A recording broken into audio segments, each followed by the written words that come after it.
तो गाइज मैं हूं आयुष और आप देख रहे हैं रेसल इंडिया। स्वागत है आपका आज की इस वीडियो में। और ये भाई थोड़ा सा डिफरेंट आज एक टॉपिक रहने वाला है वीडियो का, और जबकि 3 बड़ी अपडेट्स के कॉम्बिनेशन से आज की ये वीडियो बनेगी, लेकिन एक ऐसे टॉपिक के बारे में हम बात करने वाले हैं जो कि बहुत ज़्यादा आजकल फैंस के बीच में हम कह सकते हैं कि ट्रेंडिंग है, या फिर इसके बारे में बात करी जा रही है। क्योंकि कल WWE hall of famer legend Mick Foley ने भाई यहाँ पे डाला अपनी एक वीडियो जहाँ पे उन्होंने बोला WWE has got a problem, और उसके अंदर उन्होंने बात करी कि क्या सिचुएशन चल रही है इस समय रेसलिंग की। उसके बारे में हम बात करेंगे। एरिक बिशॉफ का बहुत अच्छा एनालिसिस कि आखिर कहां इस समय AEW है और कैसे वो WWE के अभी आसपास भी नहीं है। और फाइनली हम बात करेंगे केविन ओवेंस की, क्या वो भी WWE छोड़कर जा रहे हैं और ऑल एलीट रेसलिंग की तरफ ऑलरेडी उन्होंने टीज कर दिया है। लेकिन इन सबको डिस्कस करने से पहले मैं आपको बताऊंगा कि भाई देखो ये वीडियो जो है AEW के फेवर में या फिर WWE के अगेंस्ट या फिर इसका ऑपोजिट, ऐसा कुछ नहीं होने वाली है। हम एक पॉइंट यहाँ में रखेंगे और मैं चाहता हूं कि ये जो वीडियो का कमेंट सेक्शन है वो बिल्कुल एक ओपन थ्रेड की तरह काम करे। आप अपने ओपिनियंस आगे दे सकते हैं, यहाँ पे एक दूसरे को जज करने की जरूरत नहीं है, किसी से बहसने की जरूरत नहीं है। I don't want this comment section two become toxic. तो उसके लिए मैं बोलूंगा कि भाई बहुत से लोग कमेंट्स में मुझे कहते हैं कि भाई अगर ये पसंद नहीं आता WWE में तो देखना छोड़ दो। तो उन लोगों को मैं सिंपली ये बात बोलूंगा कि भाई इतने साल से जब एक बंदा किसी चीज को फॉलो करता है and that too with a passion और उसको कवर करता है, तो भाई ऐसे ही उसको छोड़ नहीं सकता देखना। आई थिंक कि WWE या फिर AEW या फिर कोई भी और चीज हो, अगर किसी को कोई क्रिटिसाइज करता है तो वो उसके भले के लिए होता है। यानी कि मैं चाहता हूं कि ये चीज इंप्रूव हो, उसकी वजह से हम वो बोलते हैं। लेकिन हम अपने टॉपिक पे आते हैं गाइस। अब बात करते हैं कि क्या मिक फोली ने बोला। छोटी सी वीडियो उन्होंने कल पोस्ट करी, लेकिन बातें उसमें कई सारी कह दी। पहले उनका पॉइंट ये था कि AEW आजकल जो है बहुत ज्यादा यंग टैलेंट को अट्रैक्ट कर रहा है और प्रोबेबली एक नई डेस्टिनेशन बन गई है जहां पे टैलेंट जाता है और उसको पता है कि जो मैं क्रिएटिवली करना चाहता हूं वो शायद कर पाऊंगा। लेकिन ये जो है वो WWE की प्रॉब्लम का मेन पार्ट भी नहीं है, दूर दूर तक भी नहीं है। मिक फोली कहते हैं कि भाई जो WWE की प्रॉब्लम है वो खुद उन्होंने क्रिएट करी है। और वो कहते हैं कि देखो भाई जब कोई भी यंग टैलेंट है WWE में, वो इतने सारे रिलीजेस होता हुआ देखता है तो उसको क्या फील होता होगा।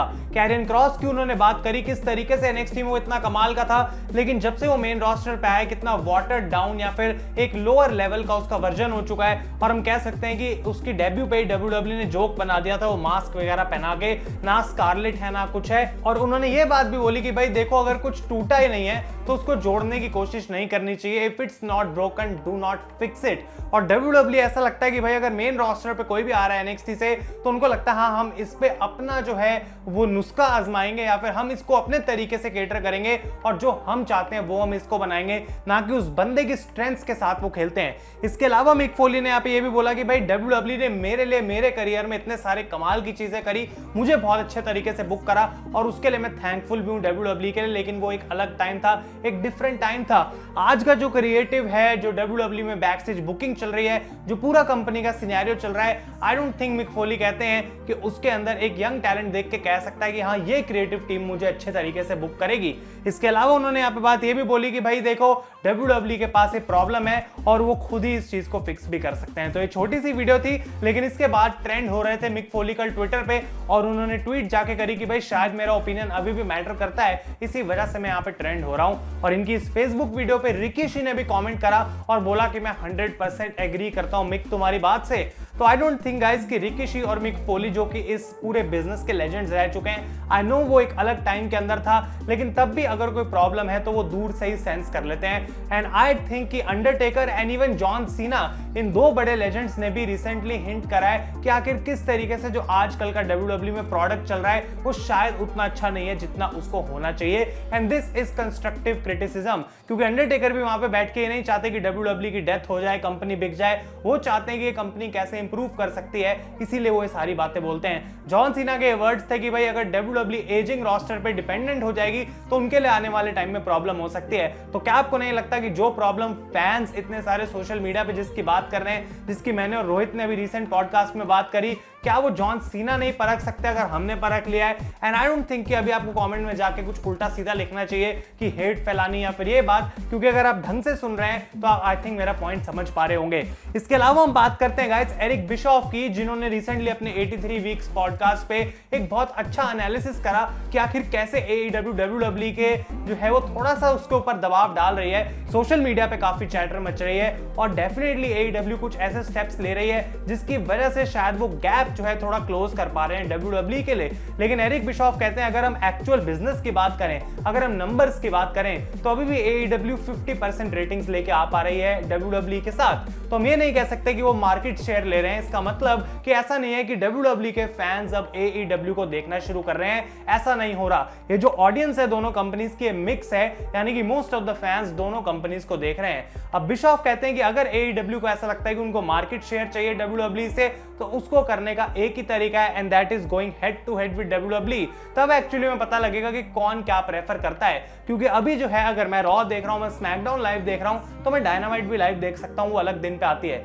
तो बिशॉफ का कहने का मतलब ये था कि अगर मंडे नाइट वॉर से हम इस चीज को कंपेयर करें, और अगर हम ये सोच के बैठ गए कि भाई एक और नई वॉर आने वाली है, तो उससे भाई हम बहुत ज्यादा दूर हैं। अब हम बचपन की तरह एक्ट कर सकते हैं और कह सकते हैं हाँ भाई ऐसा कुछ बड़ा होने वाला है, लेकिन ऐसा गाइस कोई भी सीन नहीं है। AEW अभी जस्ट अपने बचपन से निकल रही है आई वुड से, और वो अभी ग्रोथ के जो है अच्छे एक ग्राफ पे चढ़ रहे हैं। अगर इसी तरीके से वो ग्रो करते रहते हैं, आई डोंट नो उनकी इंटेंशन क्या है। क्योंकि अगर आपको पता हो, टेड टर्नर जो कि WCW खोल रहे थे, उनकी इंटेंशन थी कि भाई WWE को मैं बिजनेस से बाहर कर दूंगा। I don't think currently AEW वो सोच के यहाँ पे आई है। तो जो भी टैलेंट इस पॉइंट पे जा रहा है गाइस AEW में WWE छोड़ के, ऐसा नहीं है कि भाई AEW उसको ऐसी मस्त लग रही है या फिर उसको इतना ज्यादा पैसा दे रही है कि वो AEW चुन रहा है। आई थिंक कहीं ना कहीं ये बात बहुत ज्यादा रेलेवेंट है कि कुछ टैलेंट्स जो है वो WWE में सक्सीड कर पा रहे हैं, लेकिन मेजॉरिटी ऑफ द टैलेंट्स जो है वो स्ट्रगल कर रहे हैं। और AEW शायद कहीं ना कहीं एक ऐसी अपॉर्चुनिटी देती है उनको, जो उनको ऐसा लगता है कि भाई हमारे लिए बेटर है। अब मैं ये नहीं बोलूंगा कि WWE बेटर है या AEW एक टैलेंट के लिए बेटर है, लेकिन अगर गाइस इतने सारे बड़े टैलेंट्स जो हैं वो AEW की तरफ जा रहे हैं, तो आप भी समझ सकते हैं कि कोई ना कोई एक ऐसी कॉमन प्रॉब्लम होगी जो इन सारे सुपरस्टार्स के साथ थी, और वो शायद हम जानते हैं क्या है, and that is good booking. अब मुझे पता है कि ऐसा नहीं है AEW सबको अच्छे से बुक कर रही है या फिर सारे सुपरस्टार्स बने हुए हैं, और वो पॉसिबल भी नहीं है, ना ही AEW के लिए ना ही WWE के लिए। लेकिन तब भी कहीं ना कहीं जो पैटर्न चल रहा है उसके हिसाब से हम कह सकते हैं कि WWE is more focused on booking their bigger stars. लेकिन शायद क्योंकि AEW एक ग्रोइंग कंपनी है, तो हर एक स्टार को लगता है कि भाई यहाँ पे मेरा चांस ज्यादा है सक्सीड होने का, लाइमलाइट मिलने का, इंस्टेड की WWE। और जैसा कि हमने बात करा, एरिक बिशॉफ ने भी ये बात बोली कि भाई मंडे नाइट वॉर्स जैसा कुछ भी नहीं होने वाला एटलीस्ट काफी समय तक, क्योंकि AEW अभी उस मार्क से बहुत दूर है। वो 50% लेके आ रहे हैं अगर हम बात करें स्मैकडाउन या मंडे नाइट रॉ की। तो ऐसा नहीं है कि बहुत तबाही मच गई है, लेकिन डेफिनेटली जो गैप है वो थोड़ा सा क्लोज होना स्टार्ट हुआ है, और WWE के लिए ये चीज बहुत बढ़िया है। एरिक बिशॉफ ने ये बात भी बोली थी CM पंक के डेब्यू के बाद कि अच्छी बात है कि ऐसा हुआ, क्योंकि WWE इसको देख के ब्रॉक लेसनर को वापस लेके आई, और ब्रॉक लेसनर को भी वो एक अलग तरीके से यूज करेंगे।